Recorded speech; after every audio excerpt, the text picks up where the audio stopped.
lumilipad pabalik ng Amerika si US Vice President Kamala Harris, binisita niya ang Palawan, ang probinsyang pinakamalapit sa West Philippine Sea. Nakatutok si Senior Correspondent David Santos live mula Puerto Princesa City. David, anong latest dyan? Well, Pia, hindi man direktang binatikos pero walang dudang pinatamaan ni US Vice President Kamala Harris ang China sa kanyang pagpunta dito sa Palawan kanina. Sa pagbisita niya sa BRP Teresa Magbanwa, isa sa mga pinakabagong barko ng Philippine Coast Guard, muling giniit ni Harris ang pakikiisa ng Amerika sa Pilipinas laban sa pananakot at panggigipit ng ibang bansa sa South China Sea. Narito ang bahagi ng kanyang talumpati. We will continue to rally our allies and partners against unlawful and irresponsible behavior. When the international rules-based order is threatened somewhere, it is threatened everywhere. As the United States has long made clear, we support the 2016 ruling of the UN Arbitral Tribunal, which delivered a unanimous and final decision firmly rejecting China's expansive South China Sea maritime claims. The tribunal's decision is legally binding and must be respected. Inikot ni Harris ang BRP Teresa Magbanwa, sabay binigyang pagkilala ang kontribusyon ng Amerika gaya ng mga training at dagdag na kagamitan para mapalakas pa ang Philippine Coast Guard. Habang nagtatalumpati, nakatayo sa tabi ni Harris ang mga tauhan ng Philippine Coast Guard na kinilala niya bilang mga frontliners sa pagsusulong sa karapatan sa West Philippine Sea, or rather sa South China Sea, hindi lang ng Pilipinas kundi pati ng mga ibang malayang bansa. The United States and the broader international community have a profound stake in the future of this region. America's prosperity relies on the billions of dollars that flow through these waters every day.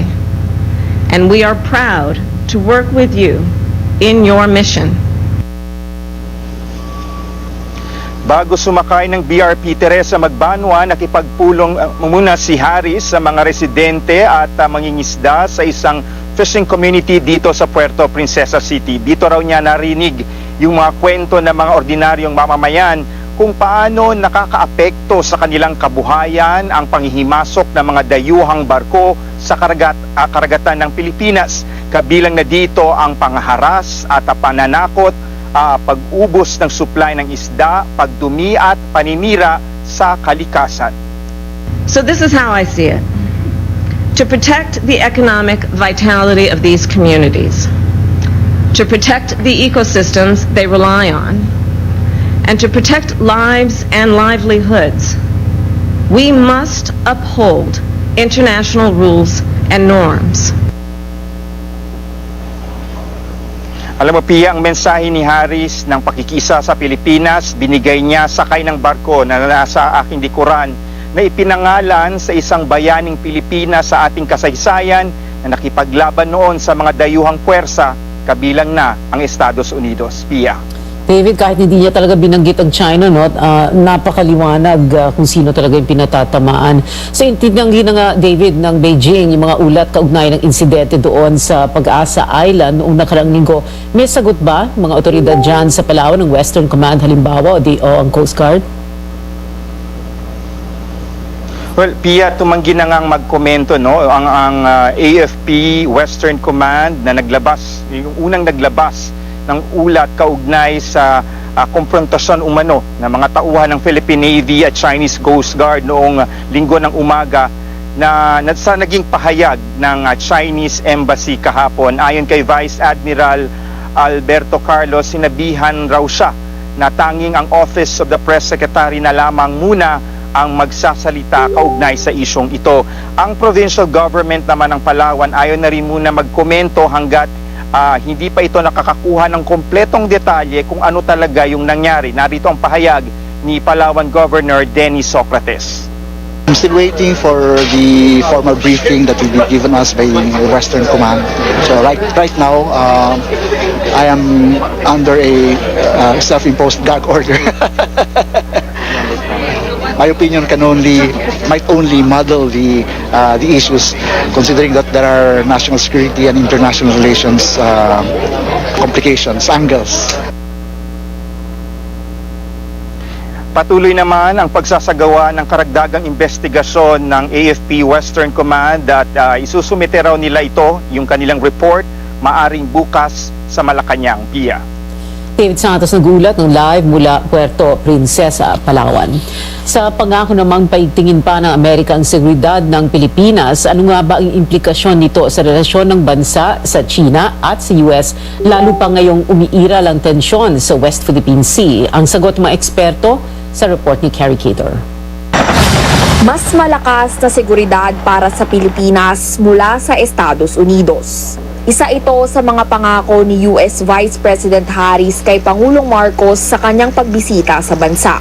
Bilang hakbang, balak ng Washington na dagdagan pa ang kanilang mga base sa Zambales, Cagayan, Isabela at Palawan, mga lugar na nakaposisyon sa harap ng superpower na China, Taiwan at maging sa Korean Peninsula. Pwede itong gawin sa pamamagitan ng Enhanced Defense Cooperation Agreement o EDCA, bagay na tinutulan ng ilang eksperto. We should scrap EDCA. Number one, it violates the Constitution. It is not pursuant to our interests. When we allow U.S.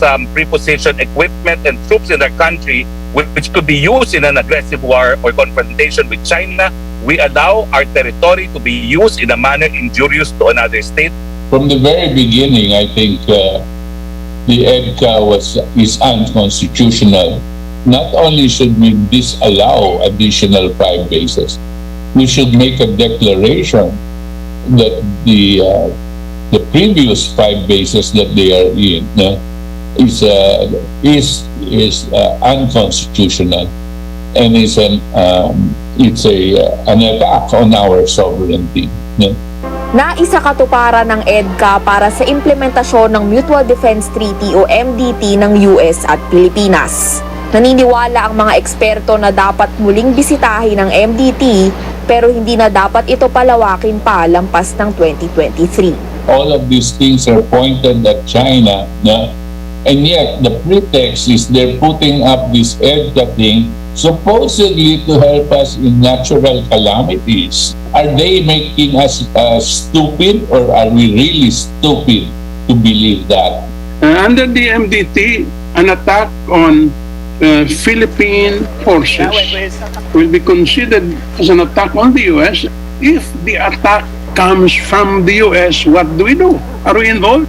We have to revisit the MDT just to make sure that it remains a defense alliance. Sa ngayon, tama lang daw na panatilihin muna ng Pangulo ang MDT para hindi magkaproblema sa US.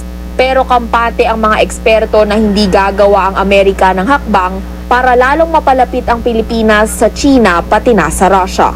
Para kay geopolitical expert Butch Valdez, mahalagang ideklara ng Maynila ang sovereignty nito sa Beijing at Washington. Dapat daw malinaw na ayaw nitong magpagamit at maipit sa gulo sa pagitan ng dalawang superpower. We should stop playing games.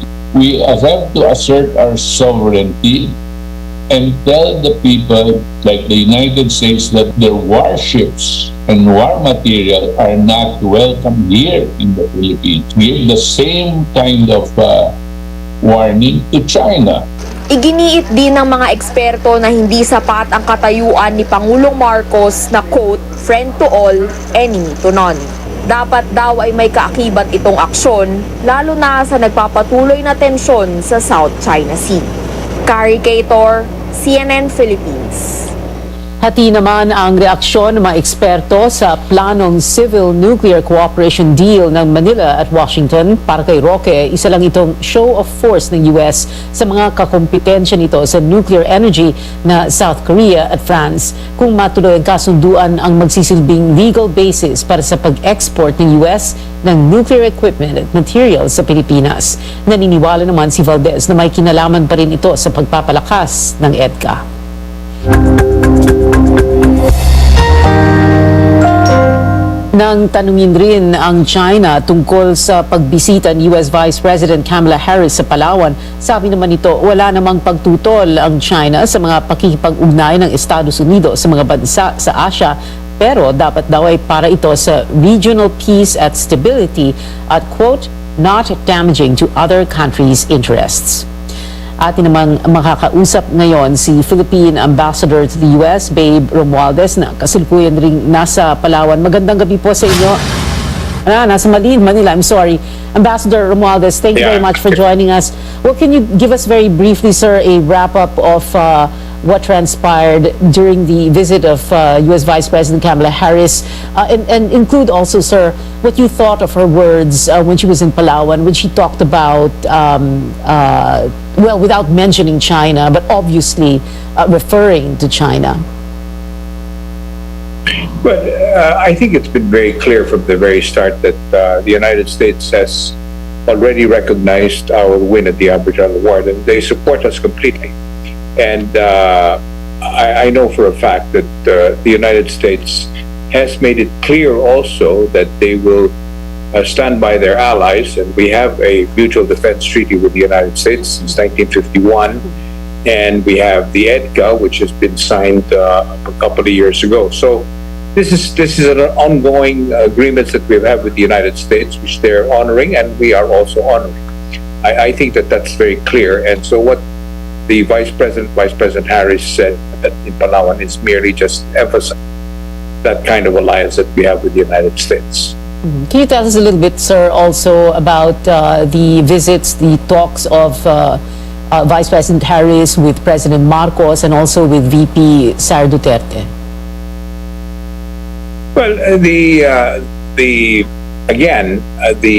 Vice President's visit here to the Philippines obviously involved a courtesy call on the President, and the same message that was given to the public on the commitment of the United States and our alliance has been very made clear.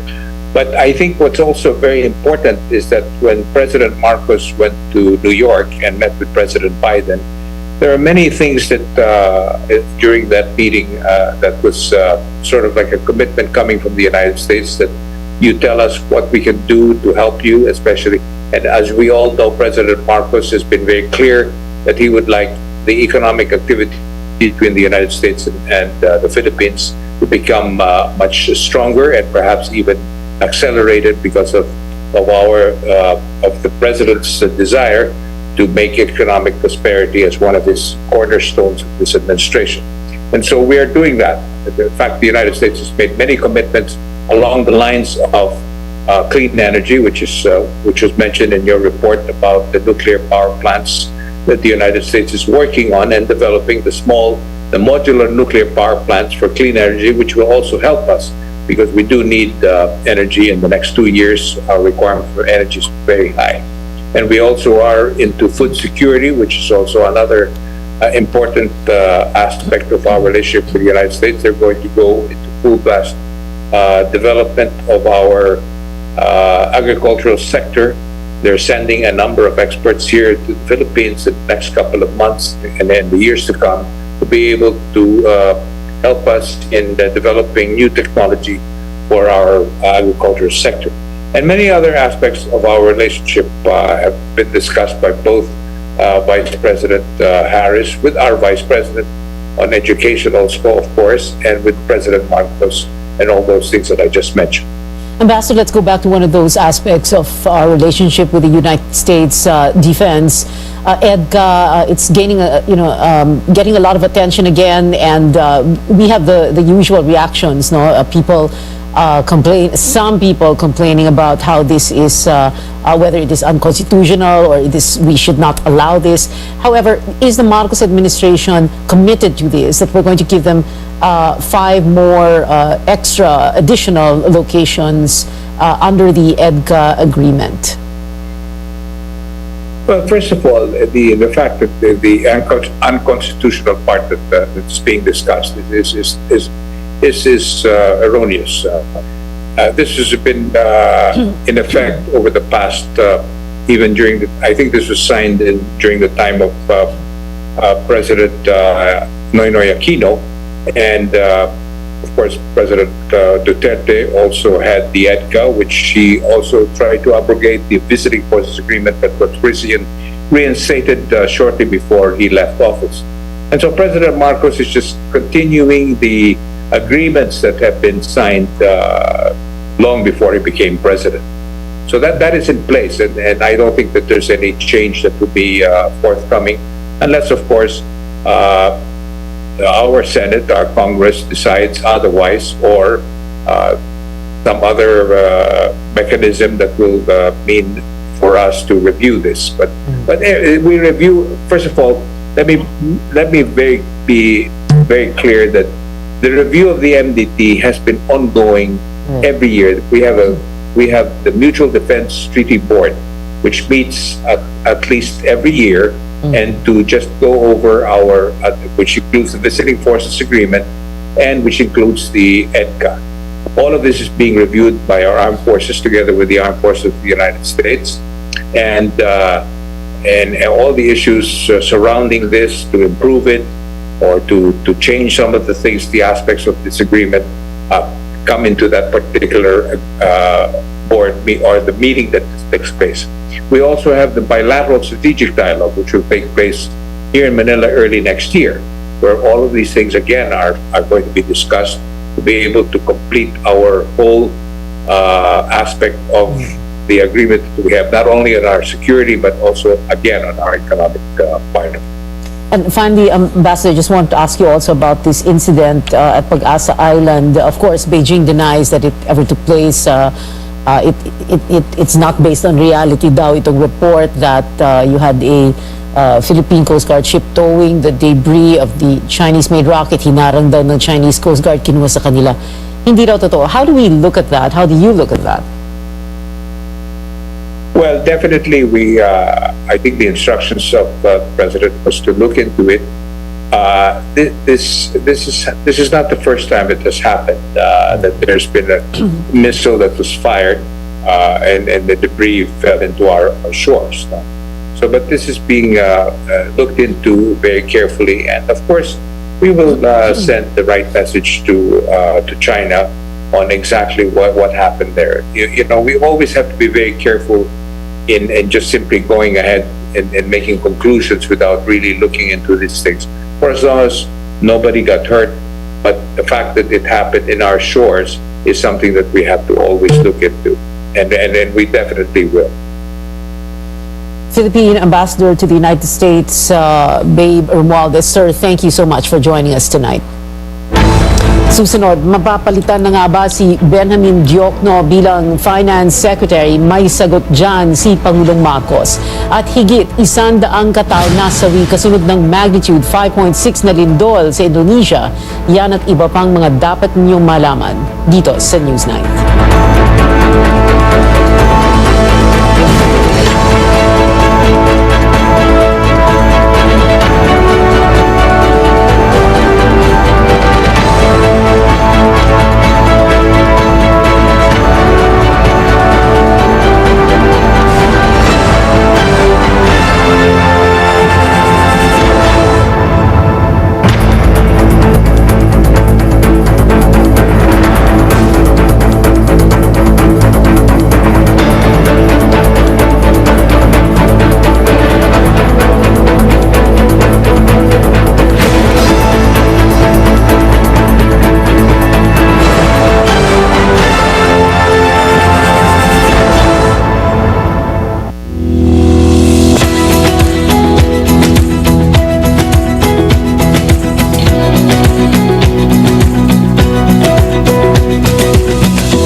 MX3 dahil ito ay napatunayang may alpha, beta at gamma mangosteen.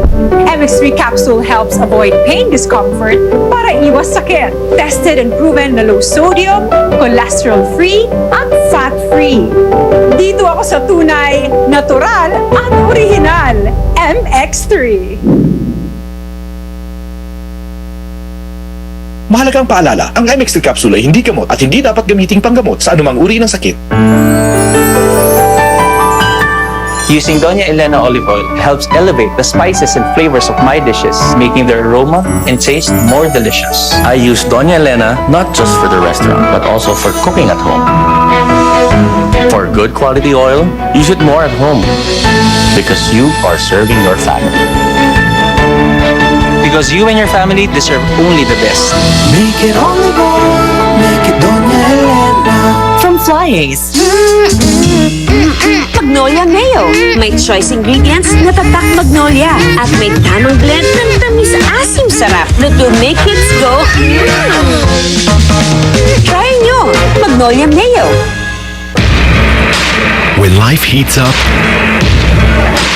it's time to cool down. Introducing the next-gen Ford Everest. Life is yours to master. Reserve now on Ford.com.ph or at your nearest Ford dealership. Pogino! Dahil yan sa vet-approved Nutri-Chunks Coat Shine with active boost and prebiotics na pampalisto. Made with real salmon goodness and omega-3 and 6 for healthy skin and shiny coat. Kita naman, di ba? Listo, ganado sa Nutri-Chunks Coat Shine. Unang tama, inlove agad. Ang galing, ang sarap. Nagalagab lang. Sarap ulitin, susulitin ikaw. Ito ang tama. Oh, sexy song. Ito ang tama.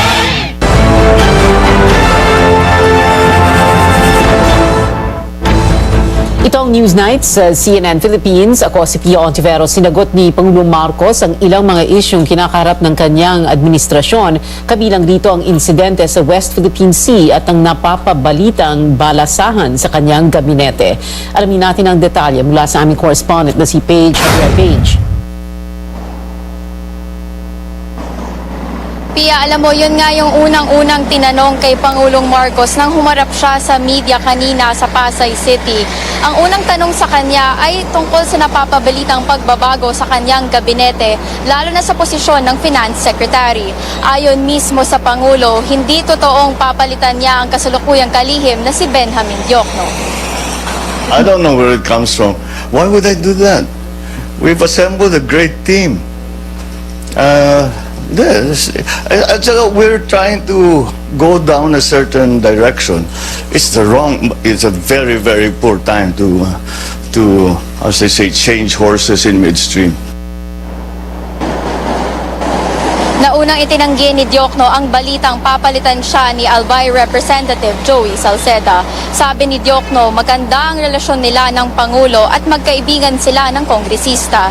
Itinanggi rin ni Salceda ang balita at sinabing makikipagtulungan nga daw siya kay Diokno. Sa insidente naman sa pagitan ng Philippine Navy at Chinese Coast Guard sa Pag-asa Island, sinabi ng Pangulo na maaaring magpadala ang bansa ng note verbal sa China. Ayon kay Ginoong Marcos, kapansin-pansin na magkaiba ang ulat ng dalawang panig. Issue. Of course, I have complete trust in our Navy. And if this is what they say happened, I can only believe that that is what happened. So we have to now ask the Chinese, why is it that their account is so different and it's much more benign? These are the things that we need to work out because with the way that the region, our region, Asia Pacific, is heating up. Baka may magkamali lang, may mistake, may misunderstanding, then lalaki yung sunog. Dagdag ng Pangulo, importante ang kanyang magiging pagbisita sa Beijing sa Enero para maresolba at mapigilan ang mga insidenteng gaya nito. Tinalakay din ang pagsuspende kay Benny Antiporda bilang Acting Administrator ng National Irrigation Administration. Sinuspende siya ng Office of the Ombudsman ng 6 na buwan matapos ireklamo ng mga abogado, opisyal at empleyado ng ahensya. Happened all when I was away. So I've asked them to give me the background on what happened. Yeah, but the function of the NIA is not going to change. In fact, I suppose parang if there was that conflict inside the agency, baka ngayon na nawala yan, baka mas gumanda pa ang takbo. Tiniyak ng Pangulo na hindi maaapektuhan ang takbo ng ahensya dahil di umano'y marami namang marunong na opisyal doon. Pia? Paige, kaya nyo nakausap si Pangulong Marcos dahil humarap siya sa tauhan ng Career Executive Service, no? So ano naman yung natalakay niya sa mensahe sa kanila? Pia, klaro yung mensahe ni Pangulong Marcos kanina. Pinaalalahanan niya sila na huwag silang gagawa ng mga bagay na maaring makasira sa tiwala ng publiko. At bilang tauhan ng gobyerno, sinabi niya kaya sila nandun sa posisyon na yon ay para paglingkuran ang taong bayan. Giniit din ni Marcos ang kahalagahan ng digitalization sa gobyerno, lalo na sa post-pandemic economy. Tiniyak din ni Marcos na susuriin ng kanyang tanggapan ang isang memorandum circular na nagpapalawig sa otoridad ng ilang opisyal hanggang sa katapusan ng taon. Matapos ng event sa Pasay ay dumalo rin ang Pangulo sa Galing Pook Award sa Malacanang, kung saan pinarangalan ang mga lokal na pamahalaang may makabagong proyekto at programa. Sinabi niya sa kanyang mensahe doon na malaki ang magiging papel ng mga LGU, lalo na sa bagong ekonomiya. Balik sa'yo. Nag-ulat ng live, Paige Javier. Bago pa ang naging pahayag ng Pangulo, una nang itinanggi ni Secretary Benjamin Diokno na magbibitiw siya bilang kalihim ng Finance Department. Wala raw alam ang kalihim kung saan galing ang balita. Mas tinututukan daw niya ang kanyang trabaho at kung ano ang mas nakakabuti sa bayan. Iginit din ni Diokno na maayos ang relasyon nila ng Pangulong Marcos. I don't know where this is coming from, right? I'm old enough in this game to even bother about this. Okay, I just work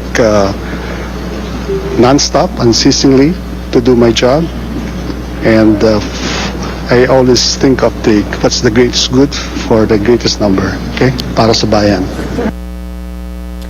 Naglabas din ng sariling pahayag si Albay Congressman Joey Salceda na napapabalitang papalit kay Diokno. Sinabi ng mambabatas na hindi siya interesado na maging kalihim ng Finance Department. Kontento na raw siya na sa Kongreso siya maka-impluwensya sa fiscal policy.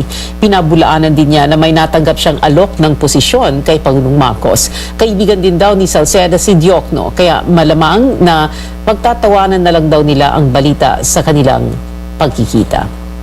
Hindi pa rin nakalusot sa Commission on Appointments si Social Welfare Secretary Erwin Tulfo. Naunggat kasi ang conviction niya sa 4 na kaso ng libel noong siya ay isang mamamahayag.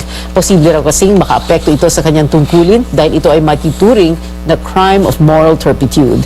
Natanong din ang kalihim sa kanyang citizenship. Naglingkod kasi siya sa US Army mula 1988 hanggang 1992. Hiniling niyang sagutin na lang ito sa isang executive session.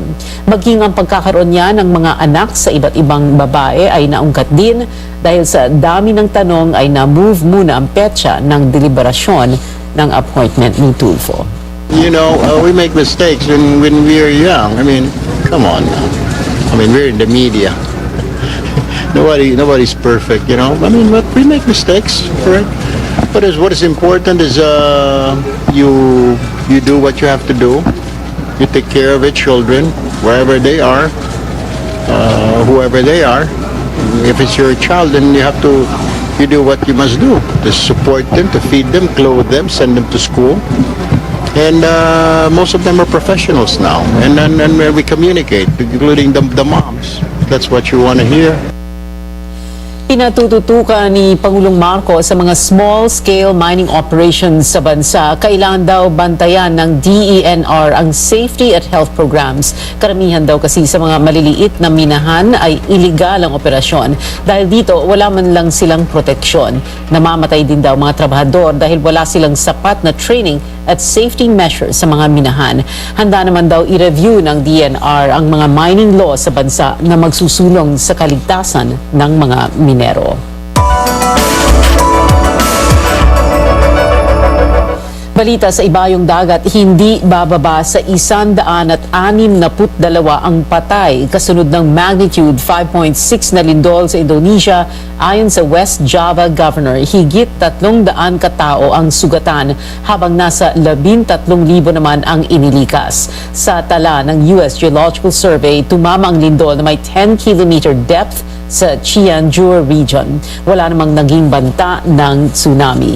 Ayon sa kanilang Disaster Management Agency, higit 50 bahay at 4 na paaralan ang winasak ng pagyanig. Nagpapatuloy ang search and rescue operation sa mga na-trap sa mga gumuhong gusali. Gaya ng Pilipinas, kabilang ang Indonesia sa tinatawag na Pacific Ring of Fire na karaniwang niyayanig ng lindol at pagputok ng bulkan. Sa Dominican Republic, halos 2,000 bata ang ipinatapon ng walang kasamang magulang sa gitna yan ng aksyon ng Dominican government na i-deport ang mga hinihinalang undocumented migrants sa kanilang bansa. Ayon sa United Nations Children's Agency o UNICEF, nasa 1,800 na mga bata ang dinala ng Dominican immigration sa kalapit na bansang Haiti. Kinikwestiyon tuloy ng ilang kritiko kung paanong nalaman ng Dominican authorities na sa Haiti nakatira ang mga bata gayong wala silang identity documents. Inaakusan din ng Dominican government ng racial profiling, chaotic execution at pagsasawalang bahala sa karapatan ng mga pamilya. Pero tumanggi silang itigil ang deportation.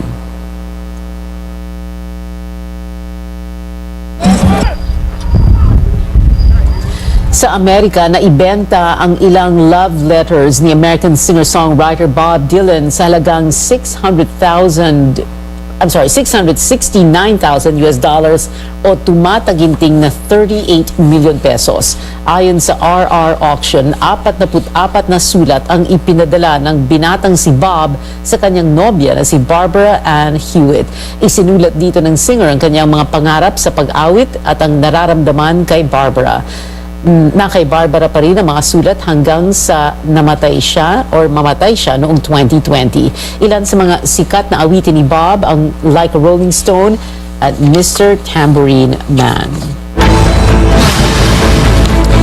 Abangan kaso laban kay suspendidong Bucor Chief Gerald Bantag at mga akusado sa pagpatay sa broadcaster na si Percy Lapid didinggin na bukas. At handa na nga ba ang Pilipinas para sa same-sex marriage? Ang detalye sa pagbabalik ng Newsnight.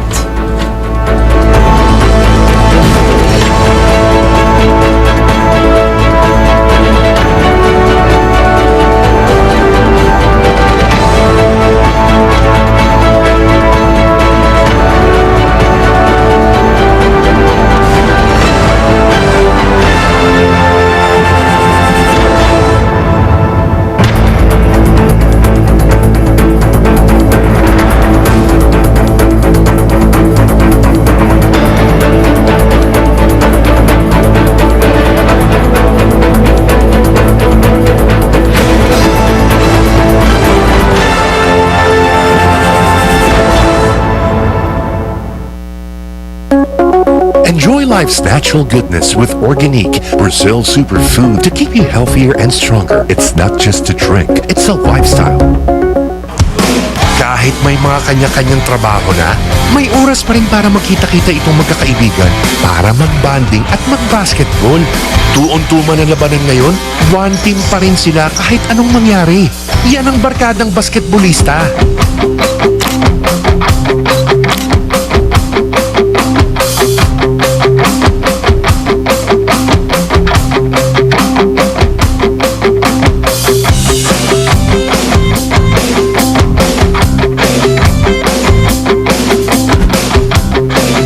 Mga 8 years na kaming naglalaro na magkakasama din.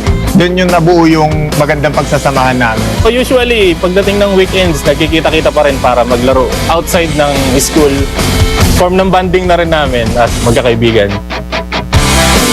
For me, hindi lang siya basta barkadahan but para na rin second family. Kahit na hindi sila yung pinunta ko.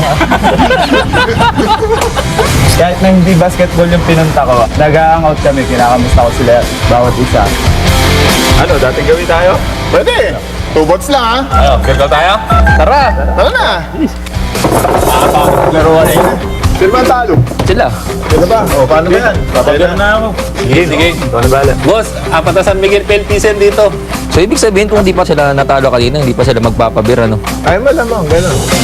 Matik yun. Matik yun. Sama-sama tayo. Berkol agad yun. Ayun. Matik talaga yun. Kahit naman kami yung panalo, nagpapabir ka. Buti naiintindihan nyo na. Parang dati lang din, ano? Oh, ayun na pala. Alright. Thank you, kuya. San Miguel Pale Pilsen. Oh, parang dati lang, no? No, kailan ulit tayo magsaset? Hindi gawin natin regular. Ano, next Saturday? Oh, bagay Same kayo. time, same place? Yeah. Same deal? Yun! Kasi, para laging kasama, kayo, tsaka to, San Miguel Pale Pilsen, di ba?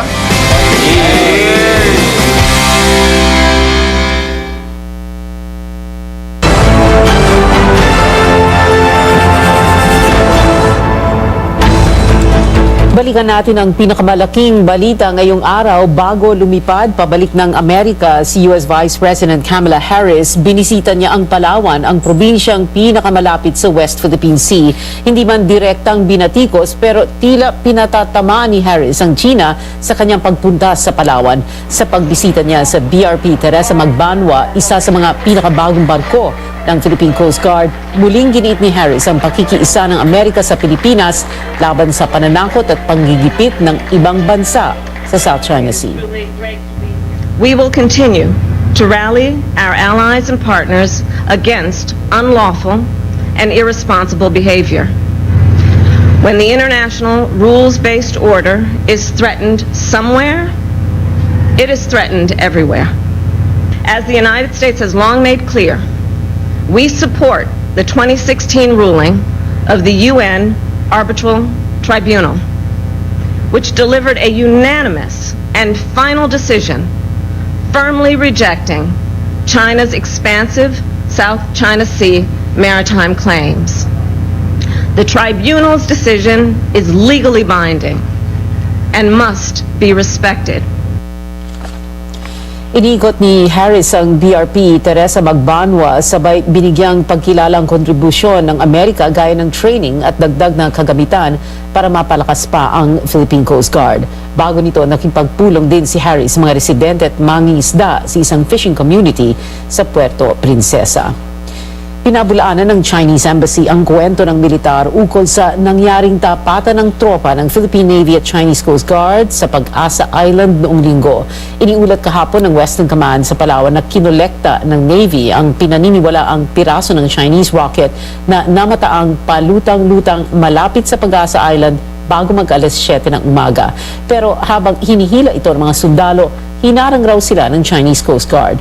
Nagkasigawan sa gitna ng dagat at saka pinilit daw ng Chinese Coast Guard na makuhang debris. Dagdag pa ng militar, bagamat nangyari ito sa loob ng teritoryo ng Pilipinas, kusa raw nagbigay daan ng mga tropang Pinoy para maiwasan ang lumala pa ang sitwasyon. Ilang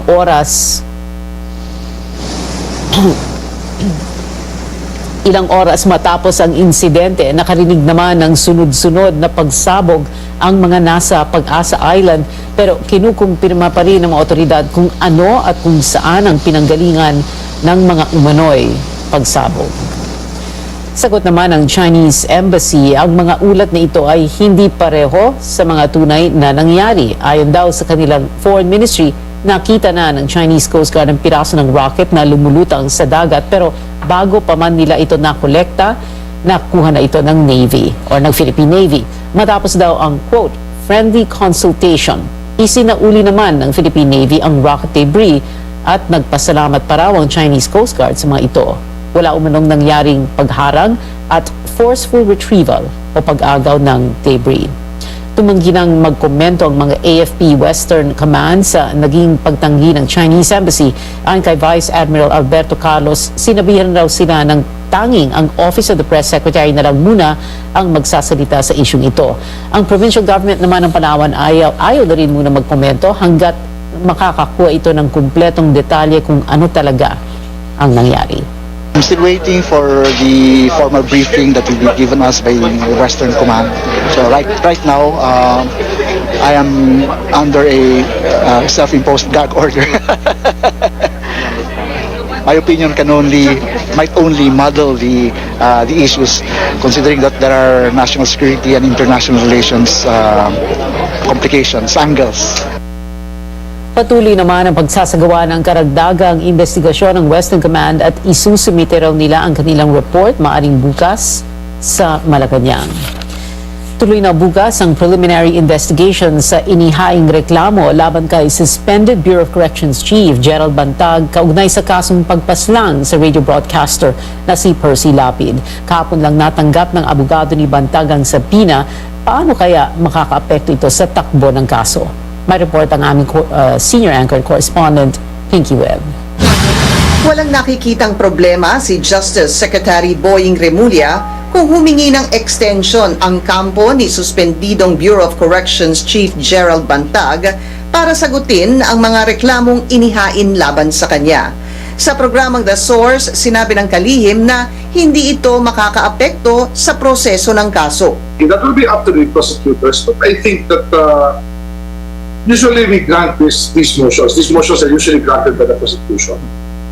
In fairness to many of those that I say that they lack time to study the case or to even respond to the allegations therein. So most of the time it's granted. Kasalukuyang pinaghahanap pa rin ng mga otoridad si Ricardo Zulueta, ang isa pang itinuturong mastermind sa pagpatay sa radio broadcaster na si Percy Lapid. Pero mahanap man o hindi si Zulueta, paniwala ni Remulla, may laban ang kanilang kaso. Sinagot din ng kalihim ang naging pahayag ni Bantag na hindi siya susuko sakaling kasuhan at mag-issue ng arrest warrant habang nakaupo sa pwesto si Remulla. I don't see where Luto is because the judge will be the one to determine whether or not the case presented is valid or not. So drama lang yan, Pinky. It's drama. Face the music. He has to face the music because that's what criminal cases are all about. When you are made to account for what you did. That's it, Pinky. I don't see any merit in what he's saying. Really advantage for them. And flight is an indication of guilt. The more guilty he will appear if he does not show up. Samantala sa isyu naman ng ginawang paghuhukay sa bilibid na tinatayang nasa 9 na palapag ang lalim, pinag-aaralan na rin ng DOJ ang posibleng kaso na isampa laban kay Bantag. Una nang naiulat na pumasok sa isang joint venture agreement si Bantag sa isang pribadong kumpanya na Atom. Pag yan tinambakan pa natin ulit, bibili pa tayo na feeding material. So nawala na ng gobyerno, di ba? The government lost something already with that. And the time itself that it will take to repair this damage. This Atom Corporation that has been working with him has been they're practically executing a void contract. Ginawa nila executory na yung void contract by moving earth.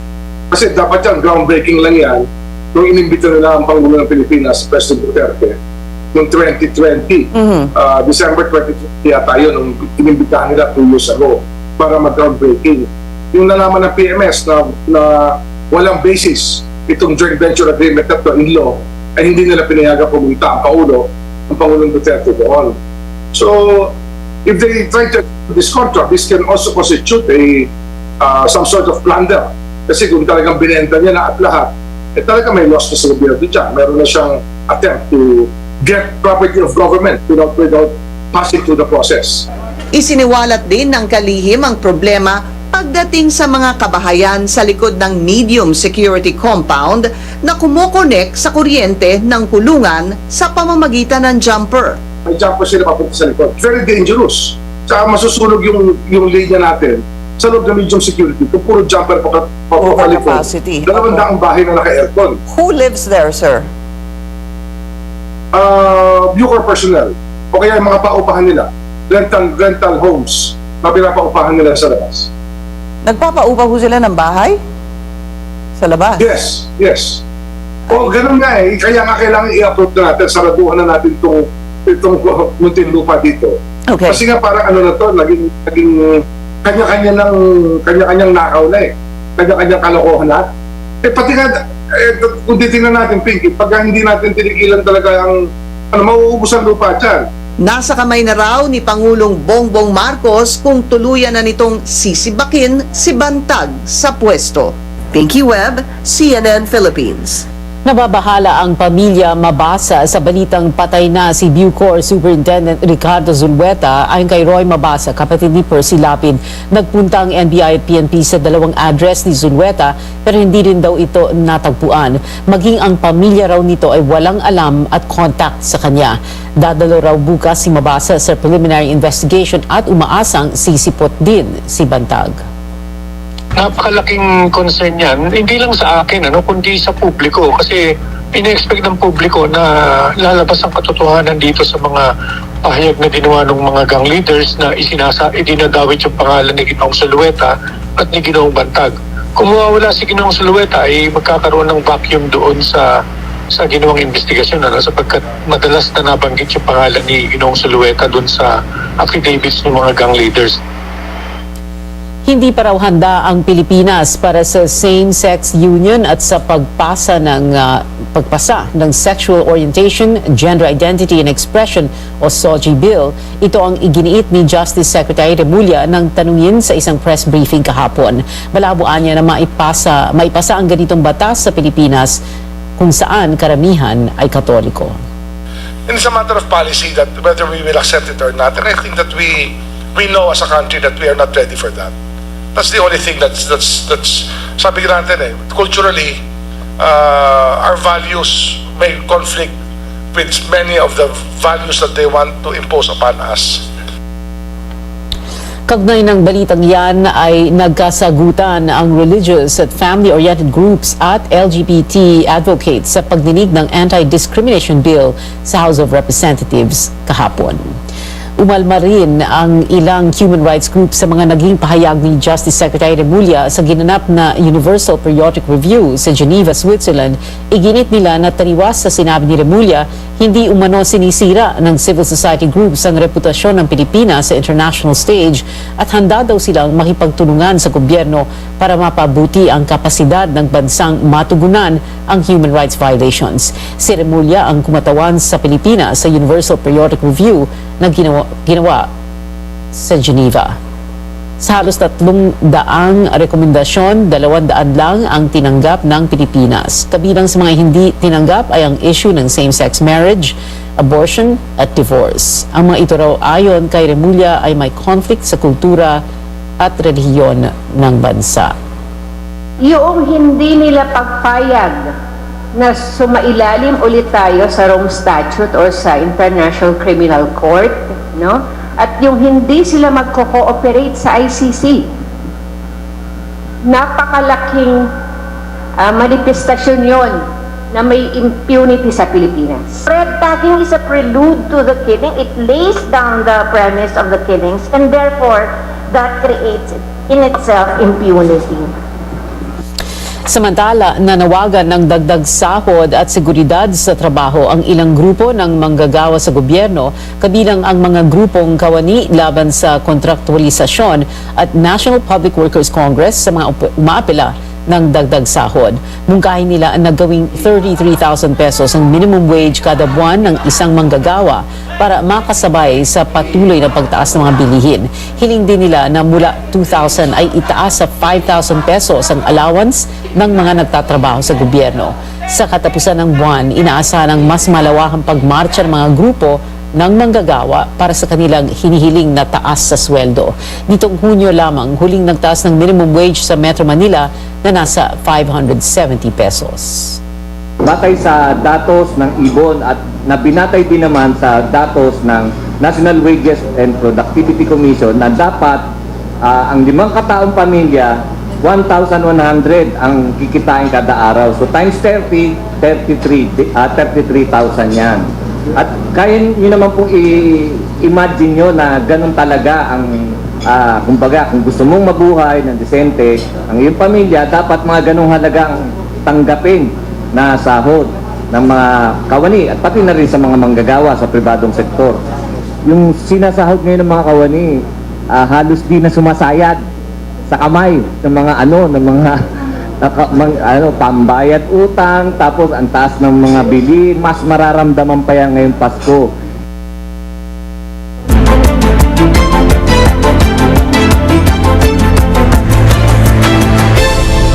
Hindi pa nakakabahala ang pagsipa ng mga kaso ng COVID-19 sa bansa. Ayon yan sa Health Department. Sabi ni Health Officer in Charge, Maria Rosario Vergere, nasa 100 kaso lang ang pagkakaiba ng daily case average kumpara sa nakaraang 2 linggo. Pero paalala ng DOH sa publiko, mag-ingat pa rin sa mga pagtitipon, lalo na ngayong Pasko at Bagong Taon. Kung tayo po ay nakakatanda, kung tayo po ay may ibang sakit, dahil comorbid conditions, kung tayo ay bata, buntis, hindi bakunado, alam natin na kailangan pag pupunta tayo dyan sa mga gatherings na yan, kailangan mask tayo, piliin natin magbabakuna bago magpasakasukan para magprotektado tayo. Susunod, San Beda Red Lions at CSB Blazers nagharap para makapasok sa Final Four ng NCAA. At mga natitirang miyembro ng OPM legend na Apo Hiking Society may concert. Manatiling nakatutok dito lang sa CNN Philippines.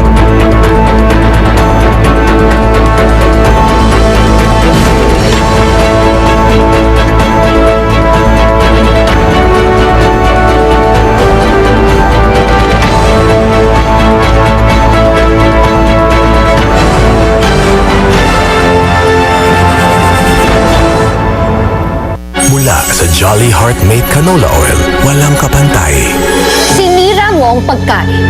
You're nothing but a second rate. Ay? Ano problema? Walang papantay sa kusina kundi Jolly Heartmate Canola Oil. Ang family namin, Heartmate for life from Fly-Ace. Who said pickup trucks are built only for work? Next generation Ford Ranger. Do the undone. Reserve yours now on Ford.com.ph or at your nearest Ford dealer. Tonight, you will all witness another history. We launched the 2023 Ginebra San Miguel calendars, all 6 layouts of them, and the calendars are featuring Yasi Pressman. I was just very, very happy. I wasn't sure in the beginning. I was like, sigurado po ba kayo? Like, ganun po yata. Una kapag ganito po kalaking project. Malasakit, never say die, resilience. Her values are very much like Ginebra. Ginebra's always been an authentic brand, and we wanted that authenticity to even be evident in our choice of who the calendar girl is going to be. So she's the perfect choice. We made the calendar work harder. We tried to bring it to life. You could actually scan the QR code and see a video of her teaching people how to mix. It's a skill, but Ginebra San Miguel makes it so easy. And the mixes that we feature in the calendar are really easy that you mix with any Ginebra San Miguel product. And for us, that's important because it enhances the time that you're spending with your family or friends. Ito, nakita nyo na ngayon sa mga reveal. There's 6 beautiful layouts there. Also, I'm proud of yung buong team behind it. It was a very difficult shoot. But at the end of the day, I said, it's just such a huge project. I'm very happy to be part of it.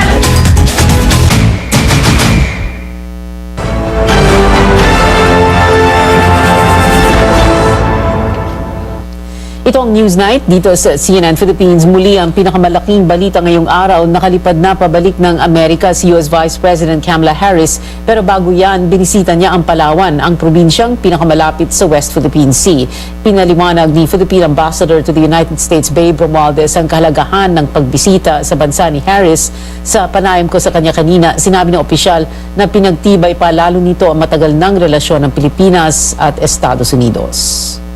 Well, I think it's been very clear from the very start that the United States has already recognized our win at the Aberdeen Award, and they support us completely. And I know for a fact that the United States has made it clear also that they will stand by their allies, and we have a mutual defense treaty with the United States since 1951. And we have the EDCA, which has been signed a couple of years ago. So this is an ongoing agreement that we have with the United States, which they're honoring, and we are also honoring. I think that that's very clear. And so what the Vice President Harris said in Palawan is merely just emphasizing that kind of alliance that we have with the United States. Binalikan din ni Romualdez ang magandang bunga naman ng pagtungo kamakailan sa US at pakipag-usap din mismo ni Pangulong Marcos kay US President Joe Biden sa larangan naman ng pagpapalakas ng ekonomiya. I think what's also very important is that when President Marcos went to New York and met with President Biden, there are many things that during that meeting that was sort of like a commitment coming from the United States that you tell us what we can do to help you, especially. And as we all know, President Marcos has been very clear that he would like the economic activity between the United States and the Philippines to become much stronger and perhaps even accelerated because of the president's desire to make economic prosperity as one of his cornerstones of this administration.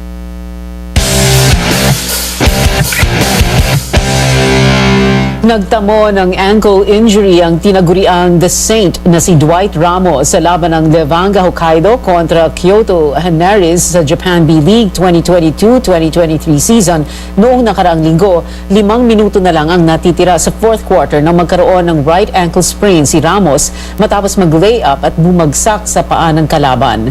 Nakagawa si Ramos ng 11 points, 6 rebounds at 4 na assist. Nagtapos ang laro sa score na 99-84 pabor sa Kyoto Hanaris.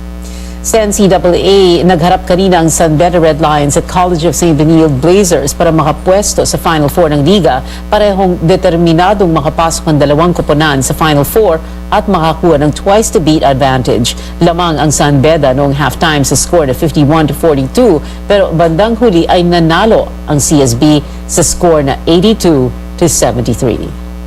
See the level of play of San Beda and Lyceum. San Beda just beat Letran by 20 points. They look really good right now. Twice to beat advantage in the Final Four. We have to earn that spot.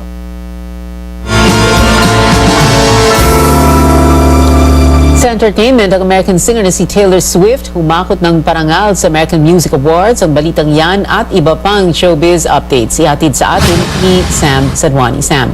Yes, Pia, sunod-sunod ang panalo ni Taylor dahil big winner na naman ang singer sa 50th edition ng American Music Awards na ginanap sa Los Angeles. Kasama sa kanyang napanalunan ang Artist of the Year, Favorite Female Pop Artist, Pop Album, Favorite Music Video, at Female Country Artist. Kasama rin sa nanalo ang BTS bilang Favorite Pop Group at Dove Cameron as New Artist of the Year.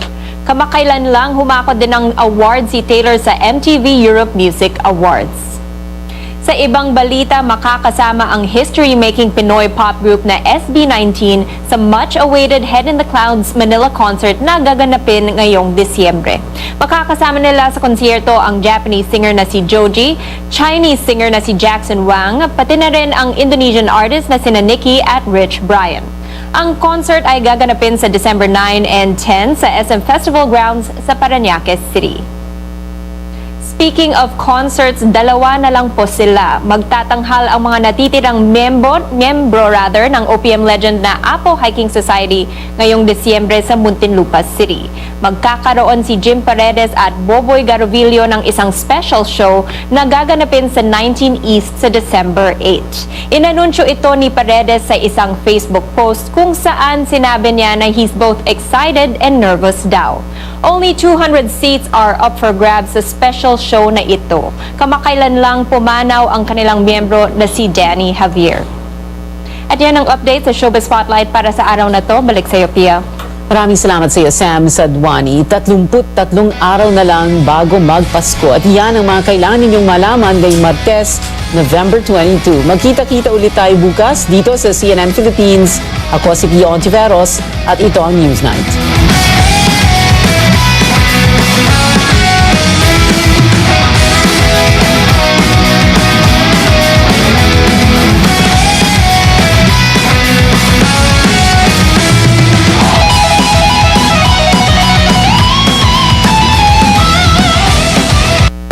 This program is brought to you by Radio Philippines Network, DXXX Zamboanga, DXXX Zamboanga.